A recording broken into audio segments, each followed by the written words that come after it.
нашей площадке. Друзья, сегодня у нас в гостях незаурядный человек. Внимание на экран!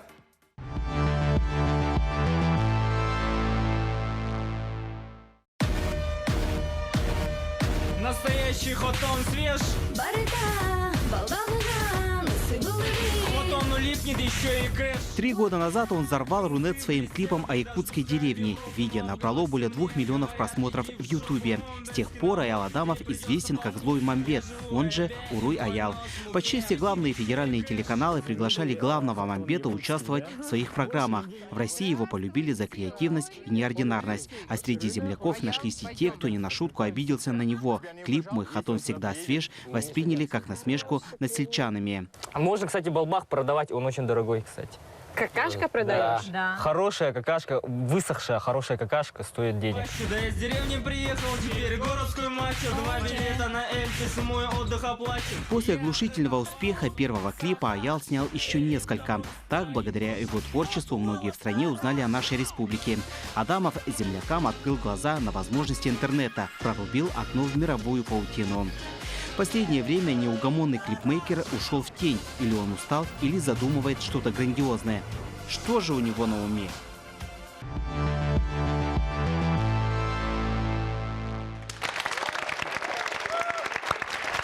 Друзья, сегодня нам предстоит поближе познакомиться с этим интересным человеком.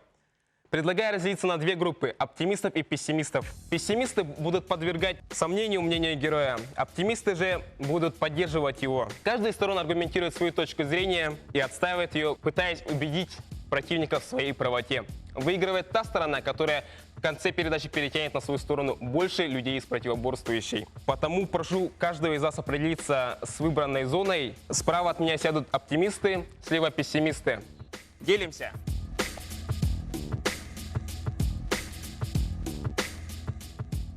Итак, встречаем нашего героя. КВНщик, шоумен, исполнитель пародий на популярные клипы Аял Адамов.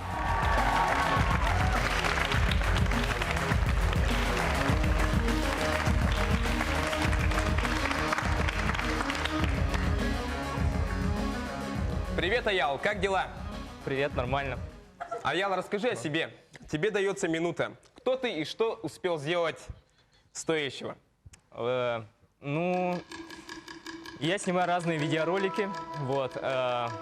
Ну, сперва мы делали такую передачу, как «Сюз без Сюз плюс», вот. Потом начали делать клипы вот «Злой Мамбет», потом туристические ролики «Уруй Трип». И, ну, я себя ощущаю, наверное, как, скорее всего, как режиссера, как сценариста, как продюсера. Ну, вот, сам придумываю ее, сам как бы исполняю вот это все. И вот это вот творчество именно визуализации, создания чего-то, мне это очень нравится. Ну что ж, Аял, сегодня тебе будут задавать в том числе и неудобные вопросы. Ты готов на них отвечать? Да. Какой вопрос задают тебе чаще всего? Чаще всего? Когда следующий клип? А предлагают ли продать тебе розовую телогрейку? Ну, пишут, вообще интересуются, да, откуда розовая телогрейка и так далее, вот, очень сильно, вот. Но на самом деле у меня его уже нет, потому что я его потерял. А приезжает ли турист специально, чтобы увидеть хотон? После выхода клипа очень много приезжало с России, с российских телеканалов, и им было очень интересно, вот, как сказать, посмотреть, что такое хотон, потому что для нас хотон это как бы понятная вещь, а для них это просто какой-то дом для коровы, обмазанный, ну, понимаете, чем. И это сделано не просто для того, чтобы посмеяться, а как бы это, ну, как бы наша история, наша культура такая, и, ну, для многих это очень интересно. А что касается продвижения республики, это твое хобби или основное занятие? Продвижение республики? Почему продвижение республики? Вообще мне просто самому, как бы сказать, я делаю то, что меня волнует, вот, да, и когда я начал, вот, ну, когда я вот занимался КВНом, я очень много ездил мы очень много ездили по стране, вот, по России, и я наткнулся над тем, что Там вообще никто не знает про Якутию, что это такое. И все думают, что здесь очень холодно, здесь олени там и так далее, да? Вот. Ну, вы сами, наверное, тоже, когда ездили, замечали это. И у меня была мечта такая, чтобы сделать какой-то видеоролик, или хотя не я сделал хотя бы, а просто хоть кто-нибудь сделал, чтобы им показывать. И эти стереотипы ломать. Вот так и появился ролик «Уруй Трип», потому что мне хотелось, чтобы такое создали. Итак, перед тобой те, кто попытаются узнать тебя поближе. Это учащиеся школ, студенты. Справа от тебя расположились оптимисты. Они поддерживают тебя и разделяют твои взгляды. Слева от тебя пессимисты. Они сомневаются и могут подвергнуть критике твои убеждения. Ну что ж, друзья, скажите, почему вы оказались в той или иной группе? Чем обусловлен ваш выбор? Вы, например, молодой человек. Ты говоришь, что хочешь показать республику таким хорошим, открытым, а сам первым роликом выпустил продолжение тех же стереотипов про Балбах и Хотона. И это ударяет мне в грудь, моей республиканской гордости. А что же насчет Спасибо. оптимистов? Сама вот деятельность Аяла, она рассказала о республике многое. Ну и соглашусь с тем, что о республике многие узнали. Но и даже если на чей-то взгляд это было не так хорошо сделано, то ну, не самый хороший пиар тоже пиар.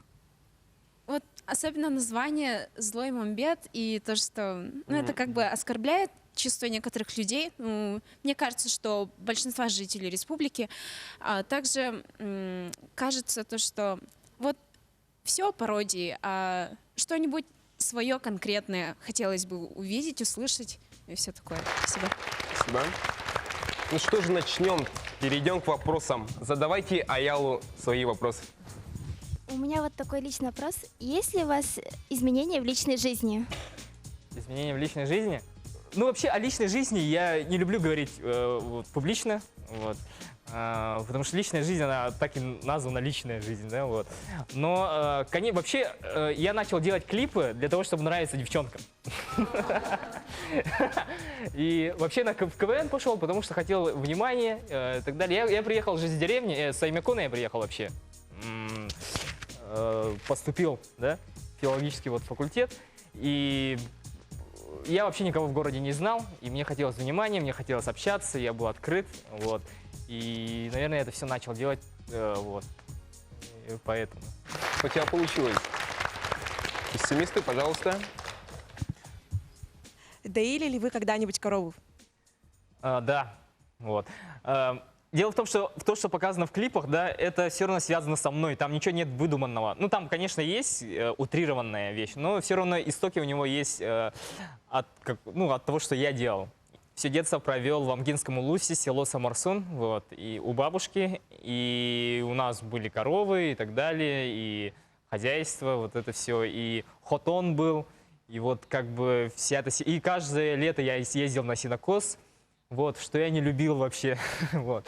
И вот эта вот сельская жизнь полностью вот вообще от и до, ну да, пройдена мной.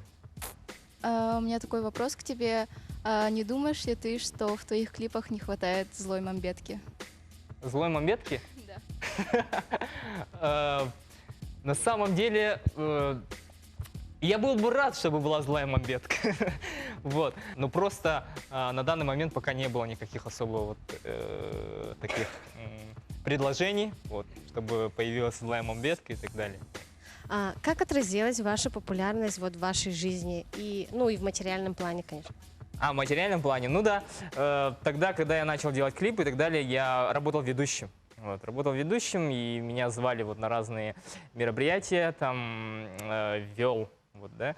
И, конечно, было очень много заявок. Ну, со временем мне это не стало интересно, я от этого полностью отказался. Сейчас я не веду как ведущий.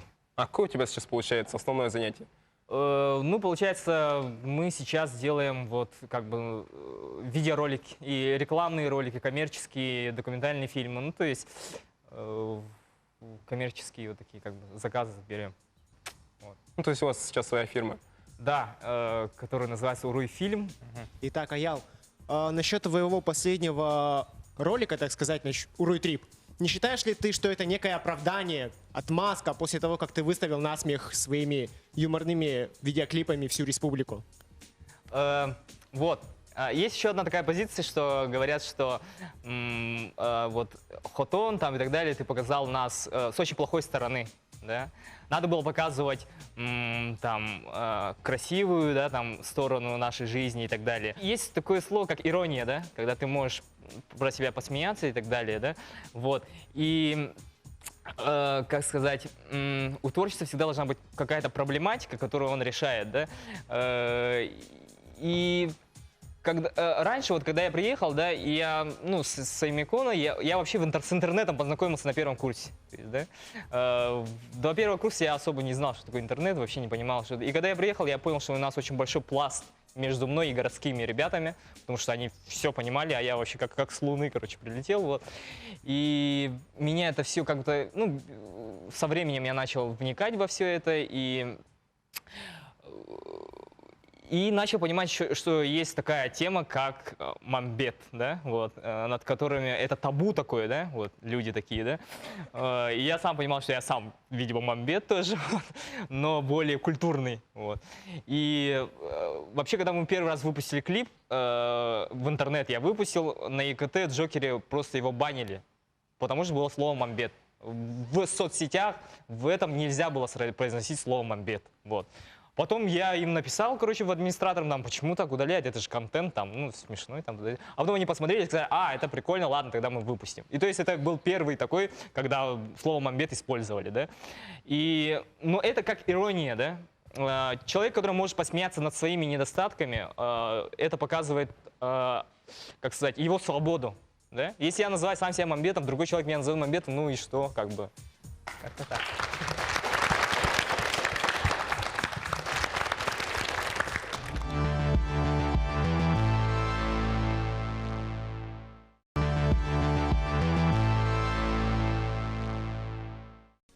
Ты пишешь, поешь песни, снимаешь клипы, это все очень здорово, но есть ли у тебя какие-то права на использование этой оригинальной фонограммы, может быть, оригинальной хореографии в своих клипах, потому что мы прекрасно понимаем, что одно дело, когда ты делаешь это для себя, чтобы посмеяться, а другое дело, это когда ты выступаешь на сцене, на корпоративах, зарабатываешь на этом деньги.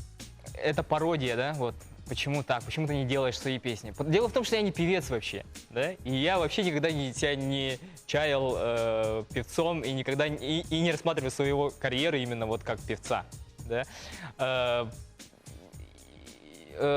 Просто это как бы зародилось, идея зародилась, и как бы я сам, ну, подумал, что смогу сделать, и сделал, да, вот. На самом деле я петь вообще не умею.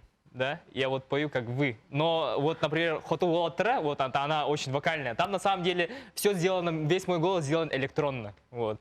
Там все просто этого, бэк-вокала, там туда-сюда. Если послушать, как я пою в настоящем Хоту Волатра, это вообще, короче, тушит свет, вот. И, ну просто я этим хотел показать о том, что каждый имеет, если имеет какие-то творческие начинания, то он может это сделать в шоу-бизнесе и так далее. Вот. И самое главное это вот, как сказать, не умение петь, а вот позиционирование там и так далее. Вот. И в какой-то мере вот этот проект «Злой мамбет» — это вот такая же тема, что говорится о том, что любой, если хочет, любой может петь, любой может читать рэп и так далее. Главное — желание. Ну что ж, спасибо. А сейчас внимание на экран.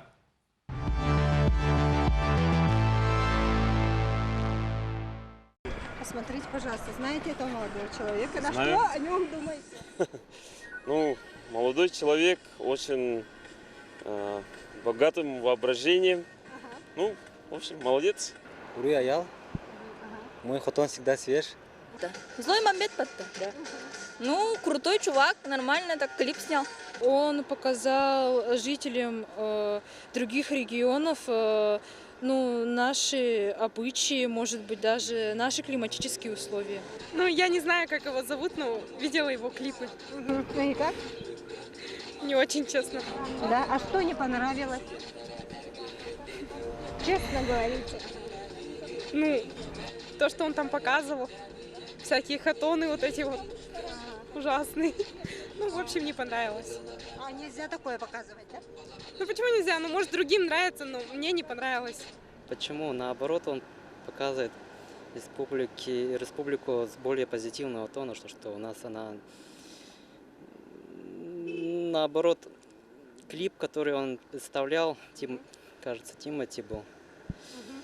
Он же весь был на пафосе, богат. А тут он наоборот показывает все. Как живет простой народ? Да. Тут показывает тут это, а тут нашу жизнь была, деревенскую жизнь. Это хорошо или плохо? Ну, хорошо. Другие же вот городские не знают же. Но он типа пошуточно. Ну, я знаю, что он продвигает якутскую культуру, наш народ, и, ну, мне нравится его культура. Ну, сейчас в современном мире много идет на упор на развитие молодежи, на ее как-то развлечение, и то, что делает этот человек, как раз-таки направлено именно в эту сторону. Так что в каком-то смысле, да, это полезно. Раньше смотрел, сейчас нет. Да. Сейчас о нем ничего не слышал. Давно не слышал. Пропал человек. Ну, типа такого.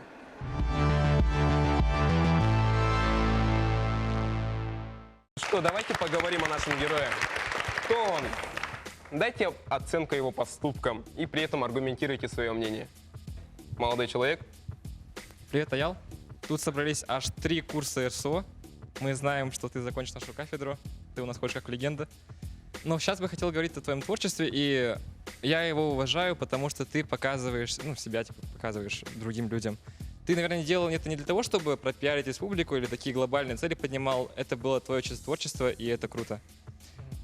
Не думаю, что надо к этому относиться очень строго или как-то, ну, наш любит. Если человек с Якутии развивается, растет, его узнают другие люди по всему миру, то мы очень строго к нему относимся. Ну, бывает такое, в общем, критично. А как вы считаете, Аял вас вдохновляет? В каком-то роде, Вот да. вас. Потому что обычная работа, она, знаете, скучная очень. В творческом направлении развиваться сейчас правильно. Там есть и материальное обеспечение, ну, деньги, естественно. И это очень приятно. Заниматься тем, что ты любишь. А что считают пессимисты? Вот, пожалуйста, девушка. Так, здравствуйте, Аял. Меня зовут Виктория. И вообще у меня лично к вашей личности, к вашей деятельности претензий не имею, но немножко насчет вашего контенте. Вот вы сказали, что нужно нести ответственность, если вы это придаете публике, да? И вы взяли на себя вот первоначальную ответственность показывать Якутию такой, как вы ее показали. Показывать ее такой, как она была представлена в ваших клипах. И причем в жанре в таком довольно-таки спорном, юмористическом. И мы все прекрасно знаем, что в нашей стране, в нашей республике люди довольно-таки консервативные. И при этом люди, которые любят смеяться над другими, и даже если вы показываете это как-то с позитивной, хорошей стороны, люди всегда найдут повод это как-то принизить, это как-то сказать, что это плохо, что это неправильно. И даже тема хотона. Люди это не воспринимают как культурную часть Якутии. Люди это воспринимают: о боже, они такие отсталые, они мажут свои дома вот эти. И сами люди из деревни тоже обижаются насчет этого. Почему этот человек решил, что имеет право показывать нас в таком свете? Вот сказали то, что показывают там с какой-то страны, но смотрите, есть один плюс, да, вот последний, можно сказать, клип, да, Уруй Трип. То есть, когда мы можем поехать, допустим, в центральные города или где-то там, не знаю, в другие там жаркие страны, и всегда вот, да, заметили то, что у вас олени, то есть у вас есть цивилизация, вы ездите на машинах, но, то есть мы даже можем, не говоря то, что нет, вы что, мы просто можем показать этот клип. То есть вот нас, смотрите, то есть то, что у нас не так все там плохо. Спасибо. Ну да, есть клип, то, что Уруй Трип, но мы все знаем то, что по бюджету это не всем, то есть по карману доступно. А все вот эти вот, например, Ленские столбы, не все жители республики были на Ленских столбах. Типа, И не все могут себе это позволить. Да, и не все это могут себе позволить. И вот показывает то, что там люди, конечно, комментируют то, что они бы туда поехали, все такое, но все равно это по бюджету очень дорого. И показывать это, конечно, хорошо, но все равно надо как-то реально смотреть на вещи. Можно? Да. Ага. Вот, этот вопрос тоже интересный. Насчет того, что после Уруй-трипа тоже мне многие говорили о том, что типа это же так дорого, там, ты, конечно, мажор, там, туда ездишь, да. Путешествие, на самом деле, это очень бюджетно. Вот многие считают, что слово «путешествие» — это всегда дорого. Путешествовать может себе позволить человек, который имеет деньги. На самом деле это не так. Вот насчет Ленских столбов. Сперва я тоже так же думал. Потом, как бы углубляясь, я понял, что до Ленских столбов можно доехать на машине. Там есть деревня вот напротив него. И туда то есть ты можешь найти друзей, у которых есть машина, например, у друга у какого-нибудь там однокурсника, и сказать: давайте вот 5 поехали туда. Туда можешь забраться за сколько там, за 5 часов, за 4 часа. Конечно, дорога плохая туда-сюда, но мы же все молодые. Можно где-то останавливаться, можно, не знаю, устроить, не знаю, кемпинг какой-то там, я не знаю, взять палатку, поехать туда, а там на лодке там договориться там есть местные, как бы сказать, мужички, которые возят на лодке.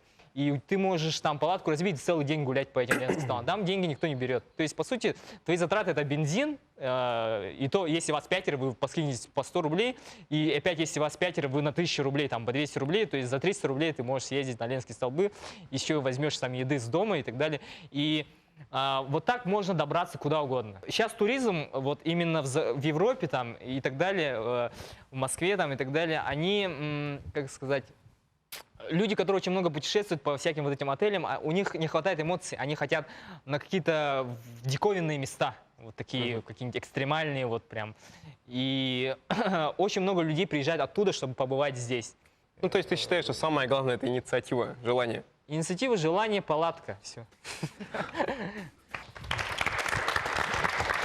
Зачем нам вообще продвигать свою репутацию в других странах, в других регионах?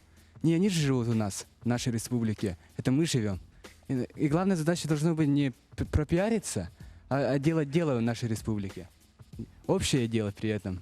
А популярность и всего там репутация должны возникать из этого, из нашего дела. Можно, да, прокомментировать предыдущего оратора, как бы сказать. Вообще, зачем продвигать Якутию или вообще в целом страну за рубежом или внешней политике, это довольно-таки важно, потому что мы сейчас живем в мире глобализации, где нужно устанавливать отношения с соседями, с другими странами, с другими людьми. Нужно расширяться и расширяться. Нельзя только вариться в своей каше, потому что без этого развития не будет. Ее нужно популяризировать. Я не говорил, нельзя. Это должно быть побочный эффект того, что мы тут делаем. Ну, знаете, все равно нужно делать пропаганду. Возможно, сейчас зарубежно, как я являюсь студенткой Института зарубежной филологии и регионоведения, я общаюсь с иностранцами, они о Якутии знают только те, кто изучают Арктику. И они знают то, что вот Якутия, часть Якутии это в Арктике находится, и все. И про Якутию больше ничего не знают. Поэтому очень сильный упор, по-моему, нужно делать, как именно развивать арктические районы и развивать экстремальный туризм. Спасибо. Нужно развивать сферу туристической деятельности, так как наша Якутия уникальна. Один вечная мерзлота, чего стоит. Люди вообще не знают, что такое это. Никогда не видели. Почему тогда сейчас, на данный момент, о Якутии мало кто знает? Потому что у нас очень большая как бы территория, там чуть ли не половина Европы, да, там и так далее. Но почему о нас, так скажем, даже в собственной стране мало кто знает? Сами не знаем традиции, потому что то, что культура нас мало знают, это наша с вами вина. Потому что мы, когда приезжаем в другие города, мы не говорим ни о истории Якутии, ни о ее культуре, серьезно. Нас спросят, что ты можешь сказать о Якутске, о Якутии. Мы скажем, у нас холодные зимы, все, больше ничего. И город маленький, постоянно холодно, некуда сходить. И наша вина в том, что мы не знаем собственной истории. Даже нашей культурой никто не будет интересоваться, если мы не сможем рассказать, как наша культура исторически сложилась.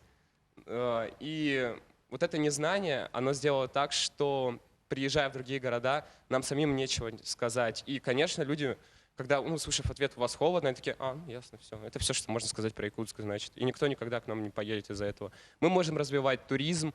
Но почему едут на Кавказ? Потому что у них история и культура. История вместе с культурой, а не просто культура. Все ездят на Кавказ, в другие наши регионы, всем интересно там, посмотреть на Керчь, старый город. А в Якутск никому не интересно ехать. Потому что мы не говорим ни о истории, ни о культуре, ни о наших героях, ни о Лонхо. Мы говорим о том, что у нас холодно, у нас скучно. И Ленские столбы есть.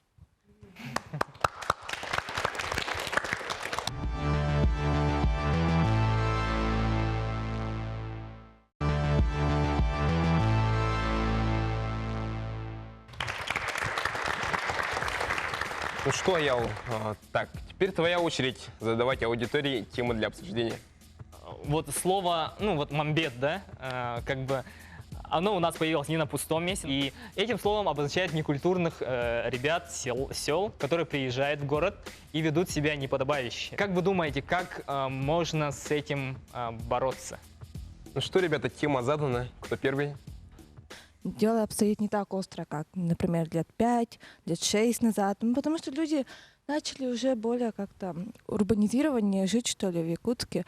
И культурность чуть-чуть, хоть и повысилась. Но все-таки проблема... Вот вы сказали, как решить эту проблему. Решить именно как убрать мамбетов из жизни? Или как перевоспитать их? Или как так сделать так, чтобы люди над ними не издевались? Вот это вот вопрос как-то непонятно поставлен. Ага. Ну, то есть... каждое поколение, оно меняется же, да, вот. И как сделать так, чтобы, как сказать, возможно, приезжие ребята, может, у них появился какой-то досуг или что-то такое. Почему они вот именно вот так вот себя как бы... Не совсем культурно ведут. Ведут и реализуют себя. Дело даже не в досуге, я считаю. Дело, это, конечно же, в воспитании, в образовании, в том, что какие моральные ценности в них сложены с детства, как они росли в детстве и так далее. А если когда они приходят в Якутск, допустим, или в какой-либо другой город, они тут, возможно, никого не знают. И при этом другие ребята с ними особо-то не хотят общаться. Что они находят? Они находят общение у таких же ребят, как они, из такого же, возможно, луса, из такого же, возможно, села, и они начинают кучковаться, как говорится. И в этой же они варятся в своей же каше, и тут же и начинается как бы улус против улуса, деревня против деревни, городские не те и вот так далее. Проблема, во-первых, же воспитания, во-вторых, то, что они очень сильно привязаны к своим корням. Угу. Ну, может, при этом еще проблема в том, что другие, как вы сказали, не хотят с ними общаться? Да, это же тоже проблема, потому что некоторые видят себя, возможно, выше, чем они. И, во-первых, проблема двухсторонняя. Нужно относиться к таким людям по-равному. Ну, вообще, к любым людям надо относиться по-равному. Это вообще первый принцип. И, конечно же, во-вторых, это пытаться найти общение из другого общества, из другого круга общения, как говорится. Ну, то есть, на самом деле, это проблема не только самих приезжих, но и городских. И проблема самих тех, кто живет тут тоже. Спасибо. Спасибо. Про мамбетов. Это проблема не самой Якутии, а это проблема классов. В основном в селе живут классы крестьян, а в городе интеллигенты, пролетарии и буржуазия. И в этом проблема заключается в том, что в деревнях, в селах нет той инфраструктуры, которая есть в городе. А в городе нет той свободы, которая есть в селах, той простоты. И эта проблема решается очень просто. И нынешняя информация экономическая, это невозможно это решить. Угу. То есть вы считаете, что проблема в том, что село оно у нас не развито? Да. Нет. И еще город не едет в село. Угу. Это тоже важно. Нужно в селах строить театры, симфонические, театры, там, культурные места. А городские должны ездить в деревню почаще. Угу. На картошку там, не знаю, много еще мест. То есть ты хочешь сказать, что пока невозможно? Пока невозможно в этой экономической формации. Потому что капитализм развивает все неравномерно. Дело не в том, что городские притесняют как-то сельских. Дело в том, что сейчас сельские притесняют городских. Я вот сама студентка, и я вот сама как бы тоже страдаю от этого, потому что у нас в группе 18 сельских ребят и 3 городских. И такое получается, что сельские ребята, они позиционируют себя с той стороны, что городские ничего не умеют, что ничего, в принципе, не добились жизни, они ничего из трудной работы не делают, что они то есть на готовом живут. Конфликтов от этого тоже выходит. Студенты городские, они чаще всего сейчас поступают в центральные вузы, и на территории республики студентов остается все меньше и меньше, и вот притеснение уже сейчас идет с сельской стороны. Вот тут прозвучала такая фраза, то, что вся интеллигенция сконцентрирована только в городе. Мне кажется, многих здесь Можно это задело. Пожалуйста? Нет, нельзя. Не вся. Учителя в деревнях тоже есть. нет, дело идет даже не о учителях. Вот вы говорите, вот дело идет сейчас разговор о студентах. И не каждый, кто приехал из деревни, тот мамбет. Ведь это воспитание, идет дело воспитания. Может быть интеллигентная семья, может быть интеллигентное окружение. Это вообще дело каждого. Как воспитан человек, какие люди его окружают. Ведь хорошие люди, они могут быть и в деревне. Так как я сама из села, я не могу сказать о себе то, что я какая-нибудь мамбетка, дерибаска. Не знаю, я думаю, то, что меня достаточно хорошо воспитали, как и многих здесь. И я не думаю, то, что нужно бояться вот этих вот мамбетов или даже просто вот, ну вот приехал человек из села. Это не значит то, что он опасен для окружения. Можно дать ему шанс на развитие, на общение, на новое окружение. Вот и все. Я бы хотела поправить Аяла, тебя тоже. Мамбет, у всех неправильное определение. Мамбет — это тот, который из деревни, все так говорят, да? А мамбет — это просто отсталый человек. Ты тоже сказал то, что мамбет из деревни, это ДТП, но мамбет — это просто отсталый человек. То есть мамбет, так, в городе тоже есть мамбеты, вот. Все. Ну вот я считаю, что вот это вот, как сказать... Ты тоже сказала то, что из деревни, там мамбетка. Нет, я же сказала, как и говорят, мамбеты могут быть и городские.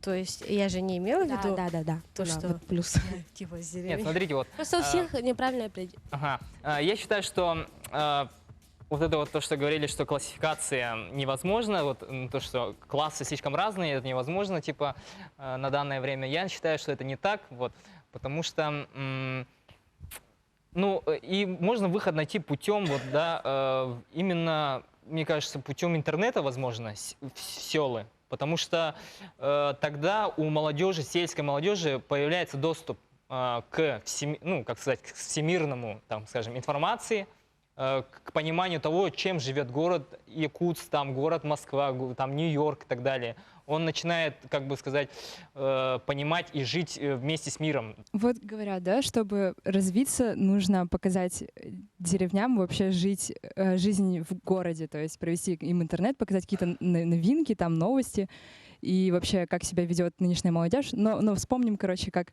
жили вообще раньше. То есть в древности вообще не было интернета, но тем не менее люди как-то могли оставаться культурными. То есть те же самые книжки никто не отменял. Можно сидеть читать книжки, можно вырасти культурным человеком вообще в одиночестве, в диких условиях. Пусть и там не уметь правильно пользоваться вилкой, но, не знаю, можно сидеть одному, учить языки. Просто запереться в комнате и, не знаю, путешествовать по миру. Те же самые книжки, в общем, о чем я говорю. Вот именно. И это все зависит от самого человека. От воспитания. Самое главное — это воспитание. В будущем все будет нормально, если мы сейчас возьмемся за ум. Вот. Из всего вышесказанных мнений, как вы понимаете слово «мамбет»? В России есть это слово, например, изменено на гопник, да? Вот. Они подразумевают под этим словом вот это вот слово «мамбет», например. Да? В Америке это, например, реднеки называют таких людей. То есть в каждом социуме есть определенное такое название, которое вот содержит вот это вот понимание. Да? Вот. И рано или поздно люди приходят как сказать, путем иронии, наверное, да? Избавляются от этого слова. Если раньше слово, этот мамбет, это было очень серьезное слово, если кому-то сказать такое слово, это реально оскорбление было, да? Вот.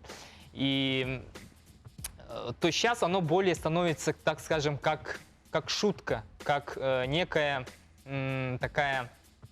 самоирония? Самоирония, как гопник, например, слово, да? Тоже это уже стало какой-то такой, как сказать, такой... то есть слово перестало быть оскорбительным. Да, ага. А вы не думаете, что люди из села могут обидеться или неправильно понять ваш клип? Так, дело в том, что я же сам себя называю, я же не их называю. Я сам себя называю, потому что я сам же приехал из села и сам же с этим совсем сталкивался. Вот. И я же смеюсь над собой, я же не над ними смеюсь. Вот.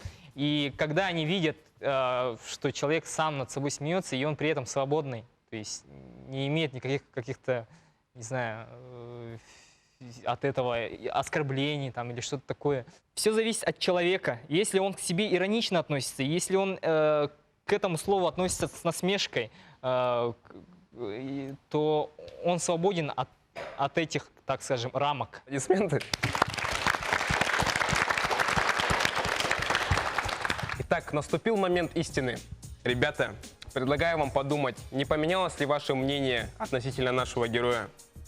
Если поменялось, вы можете поменять свою сторону и перейти в противоборствующую.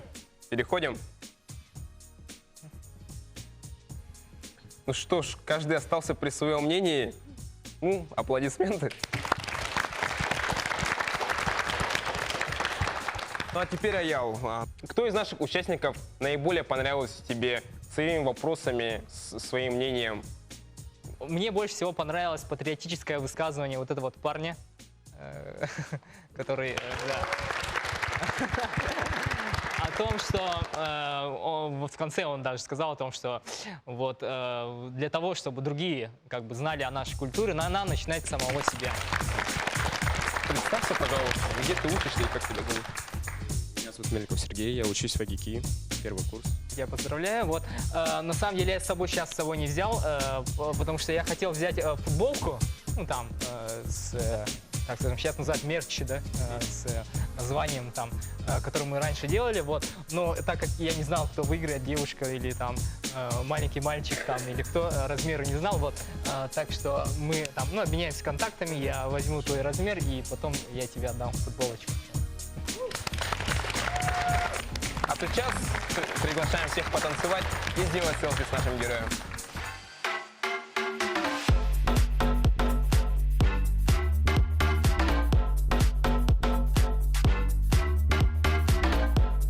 С вами была программа «Я молодой» и я ее ведущий Антон Васильев. До скорых встреч!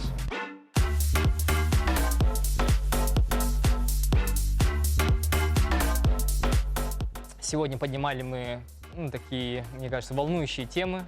Это было ясно, когда ребята между друг другом спорили, говорили. Вот. И хорошо, что в конце мы пришли к хорошему итогу. Надо продвигать именно культуру, традиции и собственную, ну, как бы, республику за счет того, что надо начинать с самого себя.